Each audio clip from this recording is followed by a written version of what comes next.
Digimon World is a difficult game. I don't think anyone who's played it is going to argue with me when I say that. But for those who haven't played Digimon World or know little about it, let me just explain why Digimon World is difficult.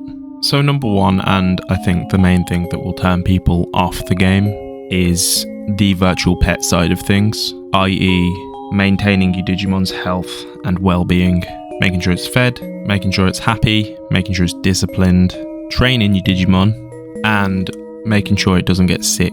These things on their own wouldn't make the game difficult necessarily. However, first of all, balancing this with the rest of the game, which we'll get to, is a challenge to say the least. But further, the UI, I want to say, isn't particularly descriptive.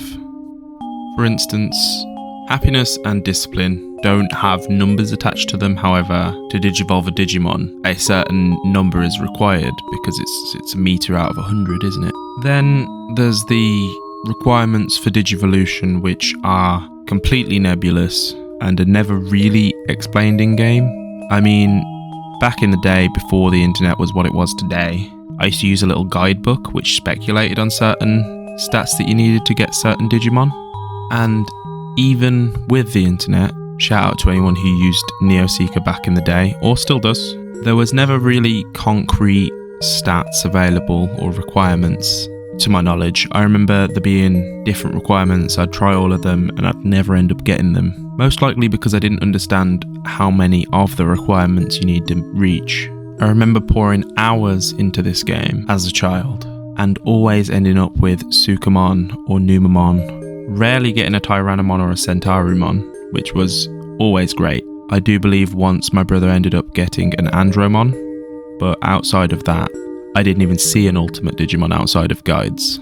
And while we're on the subject of Digivolution requirements, what even is a care mistake? For sure, I know that letting your Digimon poop on the ground is one, and I know not feeding your Digimon will get you them. However, there are certain things like going to sleep hungry, battling while hungry, etc. that are still debated whether or not these are care mistakes, to my knowledge anyway, or so I've seen online. And there's no way of testing this because there's no in-game meter for care mistakes. So you never really know how many you have until you Digivolve and what's that, you didn't get the Digimon you wanted. And then there's other things like the difficulty in fights, especially in the wild battles. You know, the roaming Digimon that are just around and respawn if you leave the screen. A lot of those can just beat you even if you have a champion Digimon in the later areas, or even an ultimate Digimon. And I'm not complaining, but it is, I would say, objectively difficult. Like, I've beat the game a few times now, and I still avoid a lot of these Digimon, whether they just have really powerful attacks or if it's a gank fight. And a lot of them are in unfortunate positions, like the one outside the Overdell that is quite difficult to dodge. And I've also heard on the subject of care mistakes that running away from a battle counts. I'm not actually sure if that's true, but that's my point, it's very vague. Now, Jakey, you might be thinking, why are you so heavily criticising a game that you claim to love? And to that I would say, while technically all of this is a critique, I love these things about the game. From how vague certain things are and having to work them out, to the mystery/surprise of getting the Digimon you want or getting something completely different. Balancing all this stuff is the game, and I do love the game. And further, you should be able to critique something that you love, and you can love something even if it is, at times, needlessly difficult, I want to say. That being said, I'm not recording this video to complain about a 25-year-old game. Instead, if you stick with me, you'll see that I'm leading up to something. But we're getting to that, so just stick with me a little longer. So on a couple of my other videos, most popularly, if that's a word, my first playthrough of Digimon World on the channel, which I'll put on the screen now. I'm sure if you're watching this, you've probably seen it. It is literally the most popular thing I've ever done. But anyway, I'm assuming that you wouldn't know this about me because I'm a small channel, and therefore I have to assume this is your first time seeing me. I read all my comments and reply to most of them. And on all of my Digimon World videos, there are comments reflecting the general consensus that people who played this as a kid found it incredibly difficult and never beat it. I think, honestly, 19 times out of 20, when a comment is put on my video and it's someone telling me about their childhood and playing this game. The two most notable things are that the game was too difficult and that their person loved it and it's so nostalgic.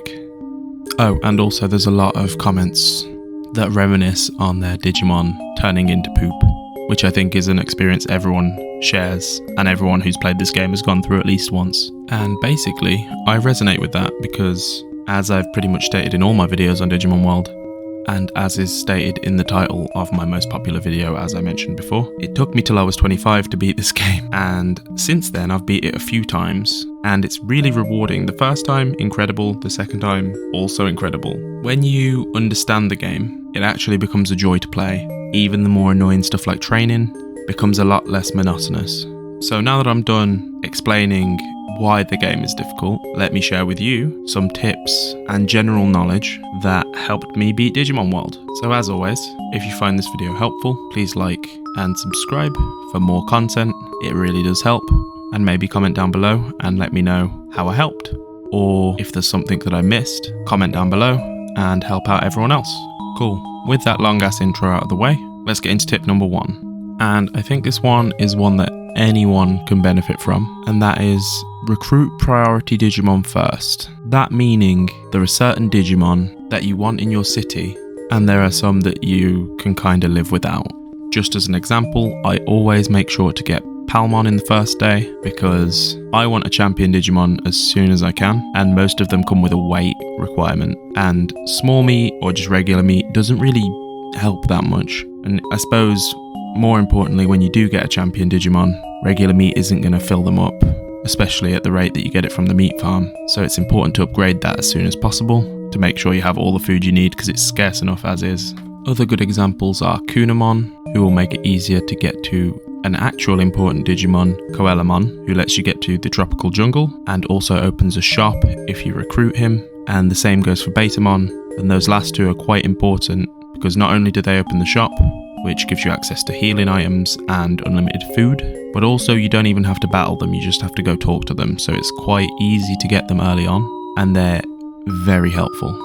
Other great examples include Centaurimon, who opens the clinic, which is better for resting when your Digimon's tired, which means you can train more. Birdramon, predominantly because walking sucks and being able to fly places is very helpful. And when available, Kabuterimon and Kuwagamon, as they're going to upgrade your gym. And again, you don't even have to fight them, you just have to catch Seadramon, which can be a bit tricky. Oh, and I suppose you do need Greymon in your town to recruit them, so that fight is kind of a roadblock there. But still, more efficient training is always a win, and it's going to save you time in the long run. And as an extension of that, Piximon to an extent is also an important recruit.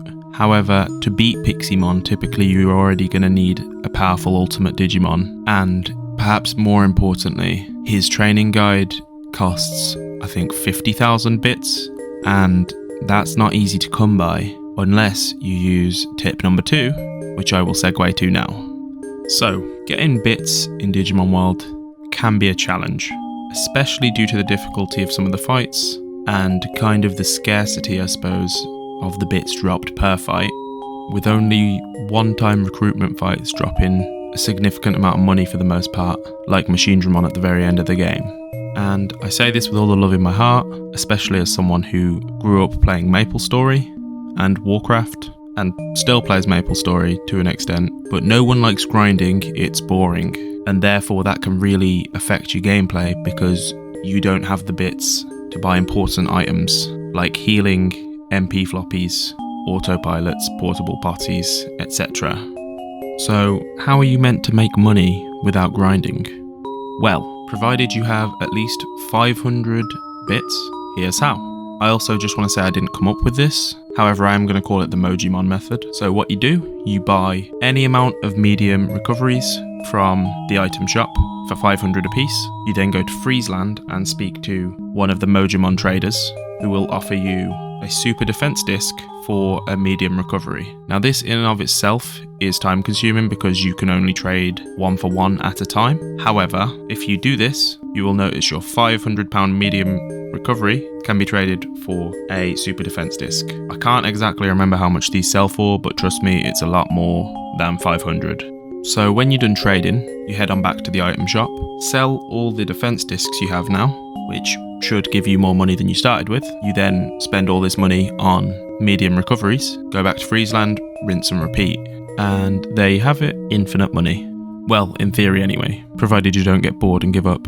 Just 2 side note tips on this one. A, I always like to leave enough money so that I can fly to Friesland via Birdramon, so I don't max out the amount of medium recoveries I can get. I always leave enough money there, but you don't have to if you like walking or if you don't really care. And another thing to note, I've never had it happen to me personally, but I've heard it can happen. Trading repeatedly with Mojyamon can result in a glitch where you get stuck in Mojyamon, and you can get soft locked this way. So what I would say is be careful, first of all, but second of all, always take an autopilot with you. I mean, I would anyway, but just in case, that's really the only way to get out, so keep an autopilot on you. Tip number 3 is one regarding training, because you'll be doing a lot of it. No, really, a lot. I always make the joke that 90% of a Digimon World playthrough is spent in the green gym, and while this isn't actually true, it may feel like it if you don't optimize your training.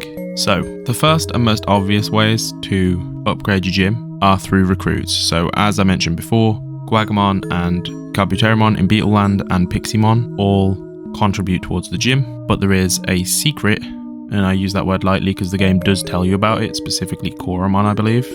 But yes, a secret way to upgrade each piece of equipment in the gym, and that is training on it with a baby Digimon. So I'm not sure of the exact number because I've heard 8 to 10, but I normally just go from when it's born to when it digivolves. But if you stick to one piece of equipment while it's still a fresh out of the egg baby Digimon, the equipment will raise its efficiency by like 1 or 2 points. And I'm not sure what the limit is to stacking this. I know this is a guide, so this is actually quite useless, but you can improve your equipment this way. And while this may not seem like a lot to anyone who hasn't played the game, trust me, those extra points stack up when you're spending hours of in-game time and I suppose hours of out-of-game time in the real world training your Digimon. So it's always worth upgrading your gym this way. Now the next 2 tips are going to be about Digivolution, and I know how much I expressed the importance of training in the last few tips, but I want you to ignore that for now, because my first Digivolution tip pretty much ignores training entirely, and that is to not neglect the bonus criteria. Now, you might be wondering, what is bonus criteria? So, bonus criteria, as I'm referring to it anyway, I don't know if it has an official term, relates to care mistakes, weight, techniques learned, battles, and a preferred Digimon, so like Biomon into Birdramon is one. It also includes happiness and discipline. So oftentimes, and this is especially relevant for when you're trying to get an ultimate Digimon, seeing as you're racing against the clock, i.e. if you don't Digivolve in time, your Digimon will pass away of old age, meeting these bonus criteria can actually oftentimes be easier and simpler than training, because training advances the time by an hour every time you train on any one machine. And even with all the upgrades available, it can still be difficult to reach the stats required to Digivolve into Ultimate. So a good example of this is in my last stream and last playthrough, I had a Leomon who I wanted to turn into an Ultimate Digimon, be it Andromon or Mojyamon, which are its 2 Digivolvable Digimon, if that's how that's said. Anyway, to Digivolve to Andromon, you need over 2000 HP, over 4000 MP, over 200 defense, over 400 defense, over 200 speed, over 400 brains. Those are the stat requirements, and Mojyamons aren't much easier, but they are easier, so I went for Mojyamon. Also, I've never had a Mojyamon, so I went for him. He's little and fun. So either way, I had a Leomon, and my options were either to train all his stats up to 400 defense, 300 defense, 300 speed, and 400 brains, or I could just meet the bonus criteria, which in this case was simply keep my weight from 0 to 10, care mistakes 15 or more, and 90 or more happiness.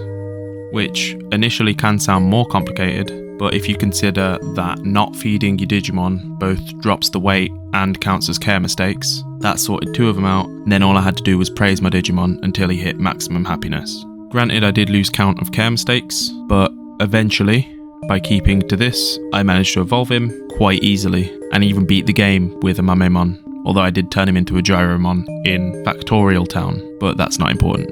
I did the same in my other playthrough by getting a Metal Greymon through 30 battles, I believe is the criteria, instead of training stats, which would have taken an eternity. Obviously, as your tamer level goes up, your Digimon's lifespan, I think, goes up, so it becomes easier to train for these stats. But this can definitely help you get an ultimate Digimon earlier on, which, well, as I say, got me through the rest of the game. Also, as a kind of addendum to the bonus criteria part, care mistakes and battles fought do not carry over between Digivolutions. So, if there's a champion that requires 5 care mistakes, you can still get it to evolve into an ultimate that requires 0, provided you don't make any care mistakes while it's a champion. They reset to 0 when you Digivolve, and the same goes for battle wins. Just as a side note, that's quite important, I feel. And my last tip is sort of an add-on to the last one, but it is to use an evolution guide. So I'll link the one I use in the description, and what this does is it allows you to pick a current Digimon and a target Digimon, and it'll show you all the Digimon your current Digimon can Digivolve into. It shows you all the requirements, and it even lets you put in your current stats and bonus criteria, and shows you not only which ones you can Digivolve into, but using the scoring system used in the game, shows you which one you are going to Digivolve into, provided you've input the correct data from the game. With that said, I will put the disclaimer out there that I do believe the game is more fun if you roll the dice and just see what you Digivolve into. However, seeing as you don't even know if you're going to hit any of the criteria, as there's no indication of this in the game, this can be very helpful. And furthermore, while a first playthrough or a playthrough in general can be more fun if you don't know what you're going to Digivolve into, and using a guide can ruin that, by clicking on this video I have to assume that you're at least looking for tips and tricks. And also, I suppose I'm not actually forcing you to do this, it's just something I like to do, seeing as I've played the game before, and it can be helpful if you're going for a specific Digimon, like Greymon. If you're a purist to the original series, like me, I'm a sucker for that Agumon line, but I digress. And my final tip for this video is simply just not to give up, I guess. As I say, and I keep saying, it took me 25 years to beat this game. Lord knows I've had a Digimon Digivolve into a trash Digimon, or had a Digimon pass away in the speedy time zone, or because I lost too many fights, or because I got sick. However, you're not on a time limit, and you can always try again. There's no limit to how many Digimon you can try, so I guess the point I'm trying to make is, you can always beat the game, as long as you don't give up first. God, that almost sounded deep. I should put that on a t-shirt. But anyway, those were just some quick tips, and I guess pointers? Those are synonyms, Jake. Yeah, those were some tips that made it possible for me to beat Digimon World. And as I always say in my comments when people tell me they struggle with it, I know you can do it if you put your mind to it, because if I can do it, you can do it. I am truly garbage at the game. And on that note, I think I'm going to wrap up. So, again, if you enjoyed, please like, comment and subscribe. It really supports me as a creator. We recently hit 1,000 subs, so I want to thank everyone who's supported me so far. That's a huge milestone. Didn't even think I'd get 100. I am truly chuffed to bits, even if my monotone English voice does not correctly convey that. I'd like to also give a big shout out to Emily, our channel member. As always, financial support is not necessary, but it is greatly appreciated. If you'd like to financially support me too, channel membership is £2 a month, which is 6p a day. But again, that's not necessary at all. And finally, I do just want to say, I know I've made a lot of Digimon World content recently, especially focused on the first game. However, I don't want to put myself in a box, so there will be more Binding of Isaac content coming. And I've got some other content ideas, maybe horror games, maybe indie games like Terraria. We'll see. I want to get creative and make videos about games I love. So I guess what I'm trying to say is, I hope to see you next time. Bye bye.